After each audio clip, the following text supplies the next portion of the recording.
భారత రాష్ట్ర సమితి కేంద్ర కార్యాలయంలో తెలంగాణ భవన్లో రాష్ట్రంలో ప్రతీకార ఇచ్ఛతో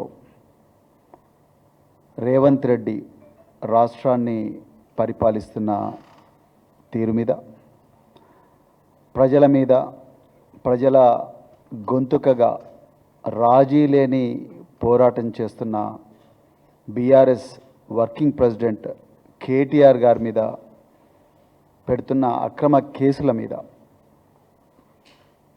వీటి వల్ల రాష్ట్రానికి జరుగుతున్న అపారమైన నష్టం మీద ఏర్పాటు చేసిన నిజాలను ప్రజలకు వివరించడానికి ఏర్పాటు చేసిన ఈ ప్రత్యేకమైన మీడియా సమావేశానికి వచ్చిన ప్రింట్ మరియు ఎలక్ట్రానిక్ మీడియా మిత్రులందరికీ కూడా హృదయపూర్వక ధన్యవాదాలు చెప్తూ నమస్కారం. జై తెలంగాణ. మిత్రులారా, మొట్టమొదట తెలంగాణ ప్రజలకు నేను ఒక విషయం స్పష్టంగా చెప్పదలుచుకున్నాను. ఒక దొంగ చేతికి ఇంటి తాళాలిచ్చి పోతే ఏ విధంగా నష్టం జరుగుతుందో, యాంటిసిడెంట్స్ వెరిఫై చేయకుండా ఒక క్యాండిడేట్కు ఒక పోలీస్ అధికారి ఉద్యోగంగా ఇస్తే ఎంత నష్టం జరుగుతుందో, ఒక ప్రభుత్వ ఉద్యోగిగా నియమిస్తే ఎంత నష్టం జరుగుతుందో, ఈరోజు 89 కేసులు ఉన్న ఒక నేరస్తుడు, మరి ముఖ్యంగా ఓటుకు నోటు కేసులో రెడ్ హ్యాండెడ్గా కెమెరా ముందు లంచం ఇస్తూ దొరికిన ఒక నేరస్తుడు ఈరోజు తెలంగాణ రాష్ట్రానికి ముఖ్యమంత్రి అయితే రాష్ట్రానికి జరుగుతున్న అపార నష్టం ప్రజలందరూ కూడా గుర్తించాలి. దీనివల్ల ప్రజలకు రావాల్సిన సంపద ఏ విధంగా పట్టపగలే లూటి అవుతుందో ప్రజలు గుర్తించాలి. నేను ఇక్కడ లంకె బిందెలు ఉంటాయి అనుకోనేమో వచ్చిన అబద్ధాలు చెప్తేనే ప్రజలు నమ్ముతారు, నిజాలు చెప్తే ప్రజలు నమ్మరు అని బాజాప్తా మీడియా ముందు స్టేట్మెంట్ ఇచ్చి మరి ఈరోజు ముఖ్యమంత్రి గద్దె మీద కూర్చున్న రేవంత్ రెడ్డి, అదే రేవంత్ రెడ్డి చేతిలో హోంశాఖ, అదేవిధంగా రాజ్యాంగ సంస్థలు అలాంటి నేరస్తుడి చేతిలో ఉంటే రాష్ట్రానికి ప్రజలకు జరుగుతున్న అపారమైన నష్టం గురించి ఈరోజు నేను స్పష్టంగా మాట్లాడాలనుకున్నాను. మిత్రులారా, ఈరోజు తెలంగాణ రాష్ట్ర ప్రజల గొంతుకగా వాళ్ళ కన్నీళ్లు తుడిచే ఒక అన్నగా, ఒక తమ్ముడిగా, ఒక తల్లి నుంచి చెల్లెలు దాకా, అన్న నుంచి తమ్ముడి దాకా, ఒక ముసలాయన దగ్గర నుంచి ప్రతి ఒక్కరి దగ్గరికి వెళుతూ వాళ్ళ కష్టాలు తెలుసుకుంటూ ఎన్నో ఇబ్బందులున్నా, ఎన్నో అడ్డంకులున్నా, ఎన్నో అక్రమ కేసులున్నా మరి అలా వీరోచితంగా పోరాడుతున్న కేటీఆర్ గారు లగచెర్ల నుండి ఆదిలాబాద్ వరకైతేనేమి, మహబూబాబాద్ నుంచి మహబూబ్నగర్ వరకైతేనేమి, మూసీ నది పరివాహక ప్రాంతం అయితేనేమి, మంజీరా పరివాహక ప్రాంతం, ఎక్కడ సమస్య ఉన్నా అక్కడికి ఆగమేఘాల మీద పోయి అక్కడ ప్రజల గొంతుకగా ఉండి ప్రజల తరపున పోరాటం చేస్తున్న కేటీఆర్ గారి మీద ఈ రేవంత్ రెడ్డి ముఖ్యమంత్రి అయిన తర్వాత ప్రజాప్రభుత్వం అనే పేరుతోని ప్రతీకారం తీర్చుకున్నందుకు వచ్చిన కేసులు 14, అన్ని అక్రమ కేసులే.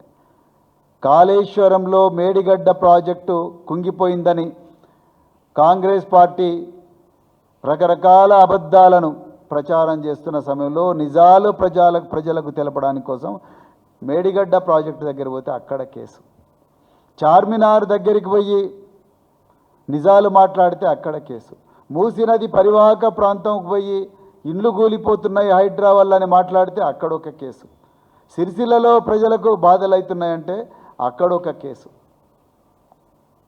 కేసీఆర్ గారిని అన్యాయంగా తెలంగాణ రాష్ట్రానికి మూల కారకుడు, తెలంగాణ జాతిపిత, తెలంగాణనే గుండెలో పెట్టుకొని తెలంగాణ ప్రయోజనాలు గుండెలో శరీరంలో కణాన పెట్టుకొని ప్రాణత్యాగానికి కూడా సిద్ధపడి తెలంగాణను పోరాడి తెచ్చి ఆ తెలంగాణను దేశంలోనే నెంబర్ 1 రాష్ట్రంగా పెట్టిన కేసీఆర్ గారికి పీసీ ఘోష్ కమిషన్ ముందు పిలిచినప్పుడు వచ్చిన వేలాది మంది ప్రజలను ఉద్దేశించి ప్రసంగించినందుకు కేసు, ఏసీబీ కార్యాలయం నుంచి తెలంగాణ భవన్కు నడుచుకుంటూ వస్తే కేసు, శ్వాస తీసుకుంటే కేసు, నోటి నుంచి మాట వస్తే కేసు, ఆలోచిస్తే కేసు, నిజం మాట్లాడితే కేసు. ఇన్ని కేసులు పెట్టిండ్రు కేటీఆర్ గారి మీద. అయినా కూడా కేటీఆర్ గారు వెరవకుండా బెదరకుండా మడమ తిప్పకుండా పోరాడుతూనే ఉన్నారు. కేటీఆర్ గారి మీద పెట్టిన 14 కేసుల్లో 7 కేసులను క్వాష్ పిటిషన్ గౌరవ హైకోర్టు న్యాయమూర్తులు అలో చేసిండ్రు. మీరు అర్థం చేసుకోండి, క్వాష్ పిటిషన్ను గౌరవ హైకోర్టు అలో చేసిందంటేనే ఈ కేసులు తుఫేల్ కేసులు అని అర్థం. అందులో 4 కేసులు హైకోర్టు క్వాష్ చేసింది, ఎఫ్ఐఆర్ ఇది చెల్లదు అని చెప్పి క్వాష్ చేసింది. అయినా కూడా నిన్న 2 కేసులు పెట్టిండ్రు, ఒకటే సబ్జెక్టు మీద 2 కేసులు పెట్టిండ్రు. అంటే ఒక ముఖ్యమంత్రి ప్రతీకారంతో బ్లైండ్ అయిపోయి రగిలిపోతూ ఏది కరెక్టు ఏది తప్పని చూసుకునే పరిస్థితిలో కూడా లేడు. ఒకటే సబ్జెక్టు మీద 2 ఎఫ్ఐఆర్లు. అంటే మీరు ఆలోచించండి, సుప్రీంకోర్టు గైడ్లైన్స్ ఉన్నాయి, ఒకటే సబ్జెక్టు మీద 2 ఎఫ్ఐఆర్లు పెట్టకూడదని, అయినా ఎఫ్ఐఆర్లు పెట్టింది. సో మిత్రులారా, మరి కేటీఆర్ గారు ఎందుకు ఇంత ఇబ్బందులు ఎందుకు పెడుతుంది గవర్నమెంట్ కేటీఆర్ గారు? ఫార్ములా ఈ కేసు నిజంగా నేను మొదటి రోజే చెప్పిన, ఇప్పటికి కూడా చెప్తున్న, ఒక 26 సంవత్సరాల సర్వీసులు చేసి పోలీస్ డిపార్ట్మెంట్లో ప్రెసిడెంట్ ఆఫ్ ఇండియాతో మెడల్ తీసుకున్న ఒక ఆఫీసర్గా నేను మళ్ళీ రిపోర్ట్ చేస్తున్నా, తెలంగాణ ఎక్సలెన్స్ అవార్డు తీసుకున్న వ్యక్తిగా చెప్తున్నా, ఈ కేటీఆర్ గారి మీద పెట్టిన ఈ ఎఫ్ఐఆర్లన్నీ, ముఖ్యంగా ఈ ఫార్ములా ఈ ఎఫ్ఐఆర్ కూడా ఒక తుఫేల్ ఎఫ్ఐఆర్, ప్రతీకారంతో పెట్టిన ఒక ఫేక్ కేసు ఇది, అంతకు మించి ఇంకొకటి కాదు.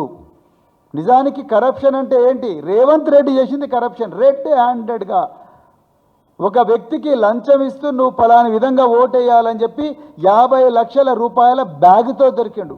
ఇవాళ తెలంగాణలో ఎవడన్నా బ్యాగ్ కొనుక్కోవాలంటే భయపడుతున్నాడు, నన్ను కూడా రేవంత్ రెడ్డి అంటారేమో అని. ఇది పరిస్థితి ఉన్నది. కానీ కేటీఆర్ గారు అట్లా దొంగతనంగా ఎవడికో లంచం ఇస్తూ, లేకపోతే లంచం ఇచ్చి తన బ్యాంక్ అకౌంట్లో వేల కోట్ల రూపాయల జమ చేసుకోవాలని దొరికిన వ్యక్తి కాదు.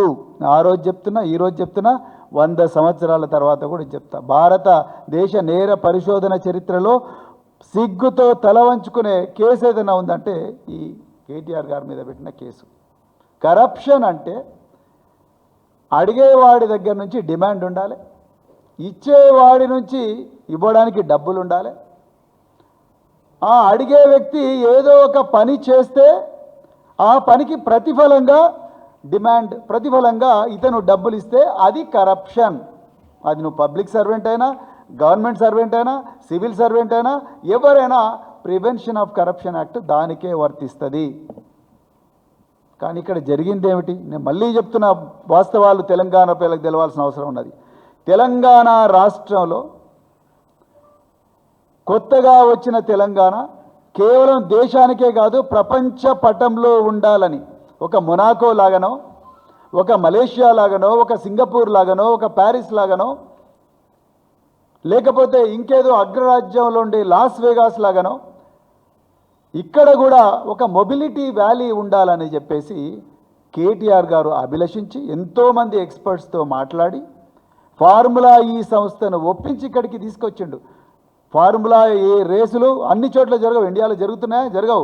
ఒక యూరోప్లోనో, లేకపోతే ఉత్తర అమెరికాలోనో, లేకపోతే అగ్రరాజ్యాల్లో జరుగుతాయి. అభివృద్ధి చెందుతున్న దేశాల్లో జరగదు. కానీ మనం ఏం తీసిపోయినామని చెప్పి చాలా జాగ్రత్తగా ఆలోచించి జీవోలు తీసి అగ్రిమెంట్లు తీసుకొని వాళ్ళందరినీ ఒప్పించి తీసుకొచ్చారు. ఈరోజు బేగంపేట విమానాశ్రయంలో ఎయిర్ షోలు జరుగుతాయి. బోయింగ్ వస్తుంది, ఎంబ్రేయర్ వస్తుంది, ఎయిర్ బస్ వస్తుంది, సిర్కోస్కి హెలికాప్టర్ వాళ్ళు వస్తారు, బెల్ హెలికాప్టర్ వస్తుంది, రకరకాల కంపెనీలు వస్తాయి. ఆ షో ఎందుకు చేస్తారు? ఇక్కడ ప్రతిష్టాత్మకంగా జరిపితే చాలామంది కూడా ఈ విమానాలు లేకపోతే విమానాల విడిభాగాలు లేకపోతే విమానయానాల వల్ల వచ్చే అలైడ్ సర్వీసెస్లో బిజినెస్ జరుగుతుందని ఇక్కడికి వస్తారు. దానివల్ల రాష్ట్రానికి ఒక మంచి పేరు వస్తుందని ఇక్కడైనా లేకపోతే బెంగళూరులో యలహంక విమానాశ్రయంలో జరుపుతారు. కన్జ్యూమర్ ఎలక్ట్రానిక్ షో ఎందుకు చేస్తారు?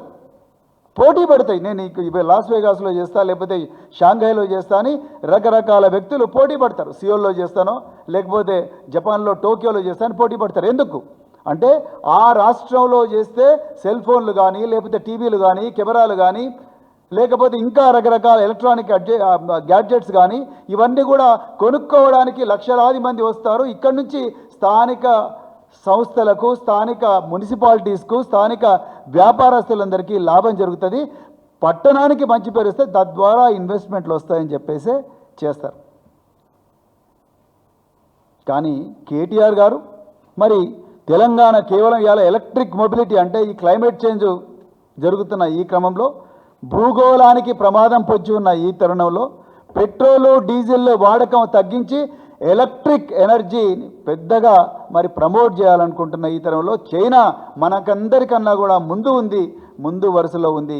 మనం చైనాతో పోటీ పడాలని కొత్త రాష్ట్రమైన తెలంగాణ ఒక్కటే దెబ్బకొక క్వాంటమ్ లీప్ అంటే ఒక జంప్ వేస్తే మనం 100 అడుగులు కాదు కదా 1 కిలోమీటర్ జంప్ చేయాలన్న ఒక గొప్ప ఆలోచనతోని మొబిలిటీ వ్యాలీ అని చెప్పేసి తీసుకొచ్చారు.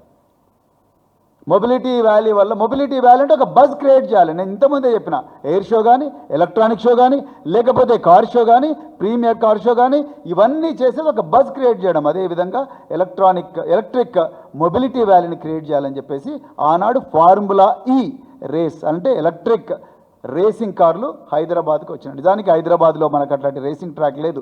కానీ ఉన్న వసతులనే వాడుకొని డబ్బులు సేవ్ చేసుకుంటూ ఇప్పుడు ఉన్నట్టుగా గోపనపల్లిలోనో లేకపోతే శంషాబాద్లోనో లేకపోతే ఇంకో దగ్గరనో మొబిలిటీ ఏమంటారు ఫార్ములా రేస్ ట్రాక్ నిర్మించడం కష్టం కాబట్టి ఉన్న ఈ ట్యాంక్ బండ్ ప్రాంతాన్నే ఆ నెక్లెస్ రోడ్నే ఫార్ములా రేస్ ట్రాక్గా మార్చుకొని అతి తక్కువ పైసలతోని 9th ఎడిషన్ ఆఫ్ ఫార్ములా ఈ ఫిబ్రవరి 2023లో జరిపినరు. ఎంతోమంది ప్రముఖులు అటెండ్ అయ్యారు. ఎంతోమంది సినీ ప్రముఖులు అటెండ్ అయ్యారు, క్రీడా ప్రముఖులు అటెండ్ అయ్యారు, పెద్ద పెద్ద ఇండస్ట్రియలిస్టులు కూడా అటెండ్ అయ్యారు. ఈ తెలంగాణ రాష్ట్రానికి ఆ పెట్టుబడి వల్ల దాదాపుగా 700 కోట్ల రూపాయల ఆదాయం వచ్చిందని నీల్సన్ సంస్థ చాలా స్పష్టంగా వివరించింది. దాని తర్వాత అమర్ రాజా ఎలక్ట్రిక్ బ్యాటరీస్ ఇంకా రకరకాల పెట్టుబడులు ఈ రాష్ట్రానికి వచ్చినాయి. మరి ఇవన్నీ వచ్చిన తర్వాత మరి 10వ ఎడిషన్ వచ్చే వరకల్లా ప్రభుత్వం మారిపోయింది. మరి ఆ ఫార్ములా ఈ సంస్థ ప్రతినిధులు రేవంత్ రెడ్డి గారి దగ్గరికి వచ్చి మరి కంటిన్యూ చేద్దామంటే అర్ధాంతరంగా రేవంత్ రెడ్డి మధ్యలో డిస్కషన్ ఏం జరిగిందో రేవంత్ రెడ్డికే తెలుసు, వాళ్ళకే తెలుసు. అర్ధాంతరంగా ఆ అగ్రిమెంట్ అనేది రేవంత్ రెడ్డి రద్దు చేసిండు.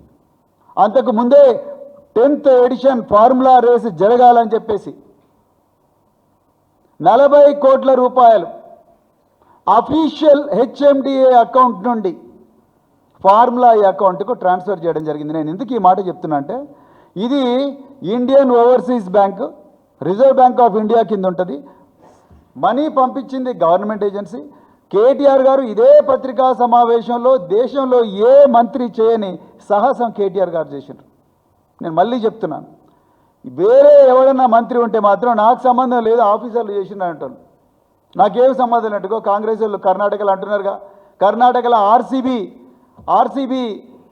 ఏమంటారు రాయల్ ఛాలెంజర్స్ బెంగళూరు స్టాంపీడ్లో పోలీసు కమిషనర్తో సహా 9 మంది పోలీసు అధికారులను సస్పెండ్ చేసిండ్రు. ఎవరు? Siddaramaiah, DK Shivakumar. Police commissioner అసే వద్దు, ఈ ర్యాలీ వద్దు నాయన, ఈ ర్యాలీ వల్ల ఇబ్బంది అవుతుంది, ఒక 5 రోజుల తర్వాత ర్యాలీ పెట్టుకుందామంటే డికే శివకుమారు, సిద్ధరామయ్యలు వీళ్ళు ర్యాలీ ఇవాళ ఉండాల్సిందే, మంచిగా పబ్లిక్లో మంచి మూడ్ ఉందని చెప్పి పోలీసు కమిషనర్ సలహాలను పెడచెవిన పెట్టి ర్యాలీ చేసినందుకు 11 మంది చచ్చిపోయినరు, దాదాపుగా 70-80 మంది ఇంజూర్ అయినరు. కానీ మీరు ఏం చేసిండ్రు? పోలీస్ కమిషనర్ను 9 మంది పోలీసులను సస్పెండ్ చేసి మీ సీట్లు మాత్రం కాపాడుకున్నారు. ఇది మీ కల్చర్, కాంగ్రెస్ కల్చర్. కానీ కేటీఆర్ గారు అలాంటి తప్పులు చేయలేదు. నేను రాష్ట్ర అభివృద్ధి కోసం రాష్ట్ర ప్రయోజనాల కోసం రాష్ట్రం చైనాతో పోటీ పడాలని నేను ఇది పెట్టిన మొబిలిటీ వ్యాల్యూ పెట్టినా అని చెప్పి అఫీషియల్గా హెచ్ఎండిఏ అకౌంట్ నుంచి ఫార్ములా అకౌంట్కి ట్రాన్స్ఫర్ ఇప్పటికి కూడా 40 కోట్ల రూపాయలు ఏవైతే ఉన్నాయో అవి ఫార్ములా ఈ అకౌంట్లోనే ఉన్నాయి. ఇలా ఆ అకౌంట్ అలాగే కంటిన్యూ అయి ఉంటే ఫార్ములా ఈ 10th ఎడిషన్ కంప్లీట్ అయి ఉంటే 11th ఎడిషన్ కంప్లీట్ అంటే 13th ఎడిషన్ కంప్లీట్ అంటే ఇలా దేశంలో కాదు ప్రపంచంలో ఉండే ప్రఖ్యాత ఫార్ములా ఈ కార్ సంస్థలు కానీ ఎలక్ట్రిక్ బ్యాటరీ సంస్థలు కానీ లేకపోతే ఈ టెస్లా లాంటి సంస్థలు కానీ బైడు లాంటి సంస్థలు కానీ ఇవన్నీ కూడా తెలంగాణకు వచ్చేవి. కానీ ఇవన్నీ తెలంగాణకు రాకుండా పోయినాయి. కేవలం రేవంత్ రెడ్డి ఈ అర్ధాంతరంగా అగ్రిమెంట్ను రద్దు చేసిండు.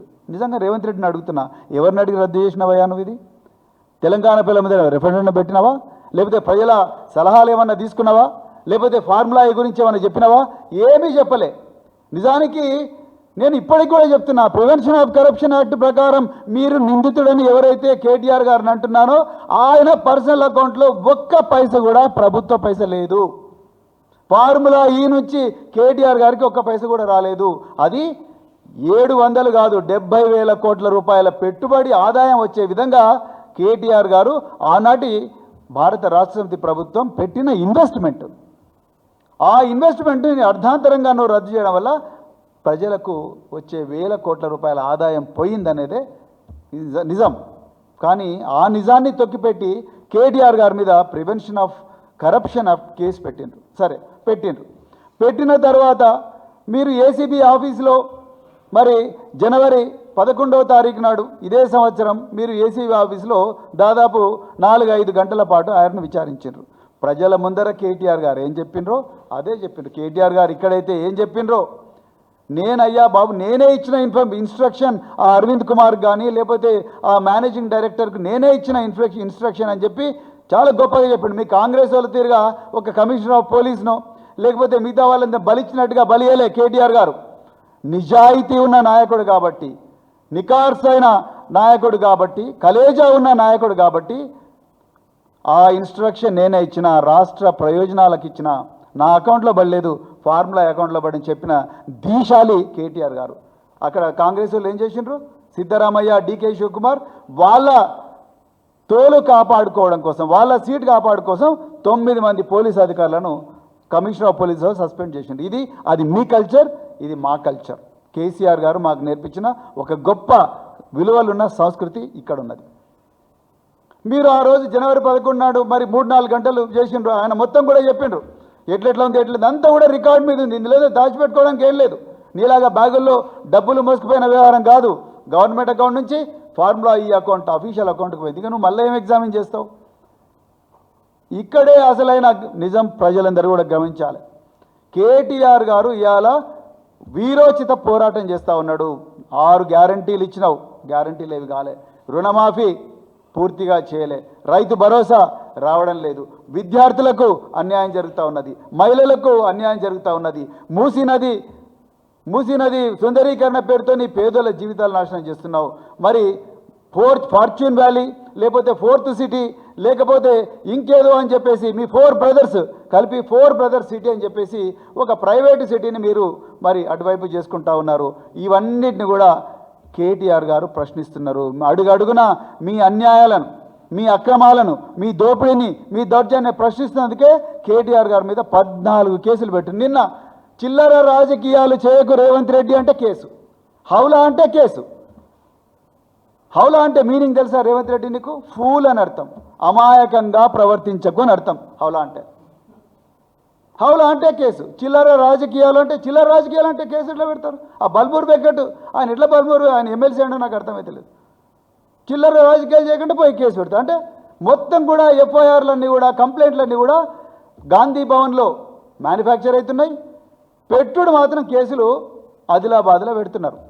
మీరు చూడండి, కొనతం దిలీప్ అని చెప్పేసి బీఆర్ఎస్ గవర్నమెంట్లో కమ్యూనికేషన్ డైరెక్టర్గా పనిచేసిండు. అదే ఆయన చేసిన పాపం. ఈ కొనతం దిలీప్ను, మన్నె క్రిషాంక్ను, వీళ్ళందరి కేసులు కాంగ్రెస్ వాళ్ళు తెలివిగా, పోలీస్ అధికారులు కూడా దయచేసి మీరు గుర్తుంచుకోండి, మీరు తప్పు చేస్తున్నారు. నేను ఒక మాజీ అధికారిగా చెప్తున్నా. అదే కొనతం దిలీప్ మీద మన్నె క్రిషాంక్ మీద 20 కేసులు, కొనతం దిలీప్ మీద 25 కేసులు. ఇందులో గమ్మత్ ఏంటంటే కొనతం దిలీప్ సొంతూరు వచ్చేసి గుండాల, మోత్కూరు మండలం, మోత్కూరు ప్రాంతం, యాదాద్రి జిల్లా. ఈయన మీద పెట్టిన కేసులన్నీ మీరు పరిశాన్ అవుతారు, ఆదిలాబాద్లో పెట్టిండ్రు. మొత్తం నిర్మల్ ఆదిలాబాద్, నిర్మల్ ఆదిలాబాద్, నిర్మల్ ఆదిలాబాద్. ఏందిరా అని చూస్తే ఈయన పోవాలి, 5 గంటలు ప్రయాణం చేయాలి, దారిలో ఎవరన్నా కాయాలి, కాంగ్రెస్ వాళ్ళతోనే ఆయన మీద దాడి చేయించాలి అనేదే ఇక్కడ ఉన్నది. వాళ్ళ తండ్రి రాసిన బుక్కు అమెరికాలో ఆవిష్కరించడానికే హైకోర్టు పర్మిషన్ తీసుకొని లుకౌట్ సర్క్యులర్లు విత్డ్రా చేయించి అమెరికా పోయి వచ్చుటో లేదో ఎయిర్పోర్ట్లో నుంచి పికప్ చేసుకున్నారు నిర్మల్ పోలీసులు. రాత్రి 5 గంటలు ప్రయాణం చేసి తీసుకుపోయినారు. తీసుకుపోయి గౌరవ న్యాయమూర్తి నిర్మల్ కోర్టు న్యాయమూర్తి గారు బెయిల్ ఇచ్చిన తర్వాత మళ్ళా కడెం పోలీసు వాళ్ళు వచ్చిండ్రు. ఇంకో కేసు ఉందని, అరే ఎఫ్ఐఆర్ అనేది ఇష్యూ చేస్తే ఎఫ్ఐఆర్ నెంబర్ తెలవాలి, ఎఫ్ఐఆర్లో నిందితులు ఎవరో తెలవాలి, ఫిర్యాదుదారు ఎవరో తెలవాలి, వాళ్ళ పేర్లు తెలవాలి, ఆ కంప్లైంట్లో ఉన్న విషయాలు ఏందో నిందితుడికి తెలవాలి, బాధితుడికి తెలవాలి. నిందితుడికి ఏం తెలియదు. గౌరవ న్యాయమూర్తి గారు బెయిల్ ఇచ్చిన సంతోషం మీద బయటికి రాగానే 25 మంది పోలీసులు, కమాండోలు, పోలీస్ జీపులు వేసుకొని సిఐలు ఎస్ఐలు అందరూ వచ్చి నువ్వు నీ మీద ఇంకో కేసు ఉంది. అరే అన్ని కేసులు అయిపోయినాయి కదంటే లేదు, ఇంకా 3 కేసులు ఉన్నాయి. మరి ఎఫ్ఐఆర్ అంటే మేము ఇయ్యాం, బయట పోయి తెచ్చుకో. ఇది ఎక్కడి న్యాయం? ఇది ఆటవికి న్యాయం కాదా? అంటే రేవంత్ రెడ్డి పాలనలో ఎఫ్ఐఆర్లు కూడా సీక్రెట్ ఎఫ్ఐఆర్లు అవుతాయి. ఈ సీక్రెట్ ఎఫ్ఐఆర్ల వ్యవహారం ఏంటి? ఎఫ్ఐఆర్ నెంబర్ ఉంటుంది, అది ఎవరికి తెలియదు. బాధితుడు ఉంటాడు కానీ నిందితుడి పేరు రాయరు, సెక్షన్లు తెలివాయి. ఎప్పుడైతే నిందితుడిని పోలీసు వాళ్ళు ఎప్పుడైతే బెయిల్ మీద బయటకు వస్తున్నాడో మళ్ళీ పోయి గబ్బున పట్టుకుంటారు. పట్టుకొని మళ్ళీ తీసుకుపోయి నీ మీద 100 కేసులు ఉన్నాయి, నడు మళ్ళీ జైలుకో, మళ్ళీ జైలుకో, మళ్ళీ జైలుకో, మళ్ళీ జైలుకో. సెక్షన్ 35(3) BNSS ప్రకారం 7 సంవత్సరాల శిక్ష ఉన్న ఏ కేసు అయినా కూడా, 7 సంవత్సరాల కన్నా తక్కువ శిక్ష ఉన్న ఏ కేసులో అయినా కూడా బెయిల్ ఇవ్వాలి, స్టేషన్ బెయిల్ ఇవ్వాలి. ఒక సోషల్ మీడియా యాక్టివిస్ట్ మీద వ్యవస్థీకృత నేరం సెక్షన్ 111 BNS అంటే ఆర్గనైజ్డ్ క్రైమ్ కేసు పెట్టడం, రేవతి అనే జర్నలిస్ట్ మీద ఆర్గనైజ్డ్ క్రైమ్ కేసు పెట్టడం మాత్రం రేవంత్ రెడ్డికే చెల్లు. దయచేసి తెలంగాణపై గుర్తించాలి. ఈరోజు దిలీప్ కొనతం, రోజు కేటీఆర్ గారికి అవుతున్నది, రేపు దిలీప్ కొనతం అవుతుంది, 3 రోజు రేవతికి అవుతుంది, ఇంకొక రోజు మన్నె క్రిషాంక్ అవుతుంది, ఇంకో రోజు మీ ఇంటి దగ్గర కూడా రేవంత్ రెడ్డి వస్తాడు. వచ్చి డోరు బలగొట్టి మనం తీసుకొని పోతాడు. వాట్సాప్లో స్టేటస్ పెట్టినా, ఇది పెట్టినా, అది పెట్టినా చేస్తారు. ఏం ప్రభుత్వాన్ని ప్రశ్నిస్తే పోలీసులు ఫోన్ చేస్తున్నారు, నీ మీద 111 BNS కేసు పెడతామంటున్నారు. ఎంత అన్యాయం ఇది! నిజానికి కేటీఆర్ గారు తీసుకున్న సాహసోపేత నిర్ణయం వల్ల రాష్ట్రానికి ప్రపంచవ్యాప్తంగా పేరు వచ్చింది. ఇలా రేవంత్ రెడ్డి నాకు కూడా మంచి పేరు రావాలని చెప్పి నేను కూడా ఇట్లనే చేస్తాను, నేనేం తక్కువ తీసినా అని చెప్పేసి అందాల పోటీలు పెట్టిండు. అందాల పోటీలు పెట్టి 200 కోట్ల రూపాయలతో అందాల పోటీలు పెట్టి ఈ రాష్ట్రానికి తలవంపులు తీసుకొచ్చిండు రేవంత్ రెడ్డి. తెలంగాణ ప్రజలందరూ ఒక్కసారి ఇది చూడండి. మ్యాగీ మిల్లా అనే మిస్ ఇంగ్లాండ్ ఈ మహిళ అర్ధాంతరంగా అందాల పోటీల నుంచి వైదొలిగింది. నన్ను ఈ ప్రాంతంలో వేశ్యగా చూస్తున్నారు అని చెప్పి పోయింది. చాలా బాధగా ఉంది ఈ మాట చెప్పడానికి నాకు. తెలంగాణ తల్లి మహిళను గౌరవించే నేల, రాణి రుద్రమదేవి పాలించిన ఈ నేల, సమ్మక్క సారక్కలు ఉన్న నేల, చిట్యాల ఐలమ్మ ఉన్న నేల, బెల్లి లలితక్క పోరాటం చేసిన ఈ నేల, మహిళను గౌరవించే నేల, మహిళలు సాహసోపేత నాయకత్వం వహించి ఎన్నో పోరాటాలు జరిపిన ఈ నేల ఈరోజు కాంగ్రెస్ పార్టీలో ఉండే కొంతమంది నాయకులు అసభ్యంగా ప్రవర్తించినందువల్ల, ఒక మహిళను చాలా అసభ్యంగా చూసినందువల్ల ఆ మహిళ అర్ధాంతరంగా మిస్ ఇంగ్లాండ్ వెళ్ళిపోయి ఇక్కడ చెప్పుకోలేక ఆమె ఇంగ్లాండ్లో తనకున్న బాధ అంతా చెప్పుకున్న సన్ అనే పత్రికకి ఇచ్చింది. రేవంత్ రెడ్డి, నువ్వు హోంమంత్రివి కదా, నువ్వు ముఖ్యమంత్రివి కదా, నువ్వు చేయాల్సిన పని ఏందయ్యా? ఇమ్మీడియట్గా సుమోటో కేసు రిజిస్టర్ చేయండి అని చెప్పాలి కదా. సెక్షన్ 74 BNS కింద సుమోటో కేసు వేసి ఈ మహిళ స్టేట్మెంట్ రికార్డ్ చేయాలి కదా. నువ్వు చేయలే. సిగ్గు లేకుండా జూపల్లి కృష్ణారావు వచ్చి ఇలాంటిది ఏమి జరగలేదు. అంతకుముందు ప్రజల నుంచి తీవ్రమైన ఆగ్రహం వచ్చే వరకు మేము జయేష్ రంజన్ కమిటీ వేసినామన్నాం. మొన్న వచ్చేసి జయేష్ రంజన్ కమిటీ లేదు, ఆ కమిటీ లేదు, ఈ కమిటీ లేదు, ఆమె పర్సనల్ కారణాలతోనే పోయిందని అంటున్నావు. దీని మీద కదా చర్చ జరగాల్సింది. మీ అందరూ సారీ చెప్పలేదు, కానీ కేటీఆర్ గారు తెలంగాణ ప్రజలకు చెడ్డ పేరు వస్తుంది, తెలంగాణ గడ్డకు చెడ్డ పేరు వస్తుంది, మిల్లా మాగి దయచేసి మమ్మల్ని క్షమించమ్మా, మా తెలంగాణలో అలాంటి వాళ్ళు కాదు, ఎవరో ఇద్దరు దొంగలు, కాంగ్రెస్ వాళ్ళు దొంగలు చేసిన పని, దుర్మార్గులు చేసిన పని, దాన్ని తెలంగాణ వాళ్ళందరికీ ఆపాదించొద్దని చెప్పేసి ఆయన ట్విట్టర్ వేదికగా మిల్లా మాగి గారికి క్షమాపణలు చెప్పాడు. కానీ ముఖ్యమంత్రి ఒక్కసారి కూడా దీని గురించి మాట్లాడలేదు. ఇలాంటి ముఖ్యమంత్రి, 89 కేసులున్న ముఖ్యమంత్రి, ఓటుకు నోటు కేసులో రెడ్ హ్యాండెడ్గా దొరికిన వ్యక్తి ఇవాళ కేటీఆర్ గారికి మళ్ళీ మళ్ళీ నోటీసులు ఎందుకు ఇస్తున్నావు? ఆయన అమెరికాలో పోయి తెలంగాణ ప్రశస్తిని కోట్లాది మందికి చెప్తున్నందుక, ఇంగ్లాండ్లో పోయి ఆక్స్ఫర్డ్ యూనివర్సిటీలో తెలంగాణ ప్రశస్తి గురించి చెప్తున్నందుక, దక్షిణ భారతదేశంలో చెన్నై పోయి దక్షిణ భారతదేశానికి జరుగుతున్న డీలిమిటేషన్లో జరుగుతున్న అన్యాయం గురించి గొంతెత్తుతున్నందుక, మీకు చేతగాని ఈ పనులను కేటీఆర్ గారు ఒంటి చేత్తో ప్రతిపక్ష నాయకుడిగా ఉండి చేస్తున్నందుక ఇది చేస్తున్నారు. నిజంగా రేవంత్ రెడ్డి నీకు దమ్ముంటే అసెంబ్లీలో ఎందుకు ఫార్ములా ఈ మీద చర్చకు ముందుకు రాలేదు చెప్పు. అసెంబ్లీలో అంత గౌరవప్రదమైన అసెంబ్లీలో, పవిత్రమైన అసెంబ్లీలో మొత్తం రికార్డులన్నీ తీసుకొని చర్చకు రాండి అంటే ఎందుకు రాలేదు నువ్వు ఆ రోజు? కేటీఆర్ గారు ఇప్పటికి కూడా చెప్తున్నారు, మన ఇద్దరం కూడా లై డిటెక్టర్ టెస్ట్ చేయించుకుందాం, పాలిగ్రాఫ్ టెస్ట్ చేయించుకుందాం, లై డిటెక్టర్ టెస్ట్కి నేను సిద్ధం, నువ్వు సిద్ధమా అని అంటే ఎందుకు రావడం లేదు? ఎందుకు పారిపోతున్నావు? దీన్ని బట్టి తెలంగాణ పిల్లలు అర్థం చేసుకోవాలి, ఇది కక్షపూరితంగా, కుట్రపూరితంగా గొంతు నొక్కాలని, మీ దోపిడీ యథేచ్ఛగా సాగాలని పెడుతున్న కేసు. చివరిగా మిత్రులారా, ఇదే రేవంత్ రెడ్డి మీద నిజంగా ఈ ఫార్ములా ఈ కేసులో తెలంగాణకు జరిగిన నష్టం కేటీఆర్ నుంచి కాదు, రేవంత్ రెడ్డి నుంచి అని చెప్పేసి జనవరి 28 నాడు నార్సింగి పోలీస్ స్టేషన్లో నేను కంప్లైంట్ ఇచ్చిన. మీకు విచిత్రమైన విషయం ఏంటంటే, భారత న్యాయ సంహిత BNSS ప్రకారం, భారత న్యాయ సురక్షిత సంహిత ప్రకారం సెక్షన్ 173 ప్రకారం ఎవరైనా ఫిర్యాదుదారు కంప్లైంట్ ఇస్తే ఆ ఫిర్యాదుదారు దగ్గరకు వచ్చి, అయ్యా బాబు నువ్వు ఇన్ని కంప్లైంట్లు ఇచ్చినావు, నీ దగ్గర ఏమైనా ఆధారాలు ఉన్నాయా అని చెప్పి అడగాల్సిన కనీసమైన బాధ్యత పోలీస్ అధికారుల మీద ఉంది. అన్నిటికన్నా పెద్ద జోక్ ఏందయ్యా అంటే, నన్ను అడగకుండా, నా దగ్గర ఉన్న ఆధారాలు ఏంటో తెలుసుకోకుండా, ఫార్ములా ఈ కేసులో కేటీఆర్ నిందితుడు కాదు, రేవంత్ రెడ్డి అసలే నిందితుడు, ఆయన మీదనే సెక్షన్ 316 BNS కింద ఆయన మీద criminal breach of trust case book చేయాలని చెప్పేసి నేను ఆధారాలతో సహా పోలీసుల దగ్గర పోతే, కనీసం నన్ను ఒక SI కానీ, ఒక కానిస్టేబుల్ కానీ, ఒక సర్కిల్ ఇన్స్పెక్టర్ ఆఫ్ పోలీస్ కానీ, ఒక ACP కానీ, ఒక DCP కానీ ఎవరు కూడా ప్రవీణ్ కుమార్ నీ దగ్గర ఏం ఆధారాలు ఉన్నాయి రేవంత్ రెడ్డి నిందితుడు అని చెప్పడానికి అనలేదు. నన్ను అడగలేదు. నన్ను అడగకుండానే కేసు క్లోజ్ చేసిండ్రు.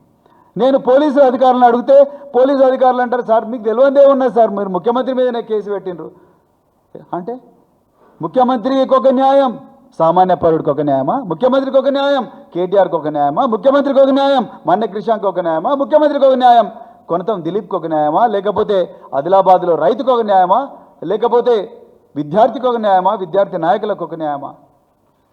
పేద రైతులకు ఒక న్యాయమా? ముఖ్యమంత్రి తమ్ముళ్ళకు ఒక న్యాయం, చచ్చిపోయిన సాయిరెడ్డికి ఇంకో న్యాయం. అదే బంగూరు మండలంలో సాయిరెడ్డి అనే రైతు ముఖ్యమంత్రి సోదరుల పేరు చెప్పి అదే ఆత్మ చివరి దాంట్లో సూసైడ్ నోట్లో రాసి నా చావుకు కారణం ముఖ్యమంత్రి బ్రదర్సే, రేవంత్ రెడ్డి బ్రదర్సే అని స్పష్టంగా రాస్తే, ఆ సూసైడ్ నోట్ను ఫోరెన్సిక్ సైన్స్ ల్యాబొరేటరీకి పంపించి ఇంతవరకు కూడా రిపోర్టును ప్రజల ముందర పెట్టని పోలీసు వ్యవస్థకు నాయకుడు తెలంగాణ ముఖ్యమంత్రి రేవంత్ రెడ్డి. ఆయన్నే హోంమంత్రి, ఆయన్నే ముఖ్యమంత్రి. ఇంకా తెలంగాణలో ఇంతకన్నా గొప్ప న్యాయం మనం ఏం చూడగలం? ఇంతకన్నా గొప్ప లా అండ్ ఆర్డర్ దొరుకుతుందా? ఇంపాసిబుల్. అందుకొరకు కేటీఆర్ గారికి ఇచ్చిన నోటీసును వెంటనే ఉపసంహరించుకోవాలి. మీకు దమ్ముంటే లై డిటెక్టర్ టెస్ట్కి రావాలి, మీకు దమ్ముంటే బహిరంగ చర్చకు రావాలి, బహిరంగ చర్చకు వచ్చి నిజాలేవో ప్రజలకు చెప్పాలి. అంతవరకు బీఆర్ఎస్ పార్టీ మీరిచ్చే నోటీసులకు భయపడదు. మీరు నోటీసులు ఇచ్చినా, మీరు ఉరికంబం ఎక్కించినా మా నాయకులు మొత్తం కూడా ప్రజల కోసం, ప్రజల గొంతుకగా, తెలంగాణ ప్రయోజనాలే పరమావధిగా తెలంగాణను మరొక్కసారి ప్రపంచ పటంలో గొప్పగా నిలబెట్టే లక్ష్యం కోసమే మేము రాత్రింబవళ్ళు పోరాటం చేస్తుంటాం. రేవంత్ రెడ్డి నీలాగా ఈ చిల్లర రాజకీయాలు, ప్రతీకార పాలన, ప్రజాపాలన పేరుతో ప్రతీకార పాలన, మూటలు మోసే పాలన, సీక్రెట్ ఎఫ్ఐఆర్లు చేసే పాలన, కేసుల పేరుతో అక్రమ కేసులతో వేధించే పాలన మేము చేయము. మాకు ఆ సంస్కృతి లేదని చెప్తూ కేటీఆర్ గారికి ఇచ్చిన నోటీసులను వెంటనే ఉపసంహరించుకోవాలి. కేటీఆర్ గారి మీద, మిగతా నాయకుల మీద పెడుతున్న అక్రమ కేసులన్నీ కూడా వెంటనే బంద్ పెట్టాలి. ఈ అక్రమ కేసులను వాదించడం కోసం సుప్రీంకోర్టులో కోట్ల రూపాయలు ప్రజాధనాన్ని తగలేసి తెలంగాణ ఖజానాన్ని కొల్లగొడుతున్న ఈ సంస్కృతి ఏతుందో ఆ సంస్కృతి కూడా బంద్ కావాలని డిమాండ్ చేస్తూ మరొక్కసారి ఈ అవకాశం ఇచ్చిన మీడియా మిత్రులందరికీ కూడా హృదయపూర్వక ధన్యవాదాలు చెప్తూ జై తెలంగాణ, జై కేసీఆర్.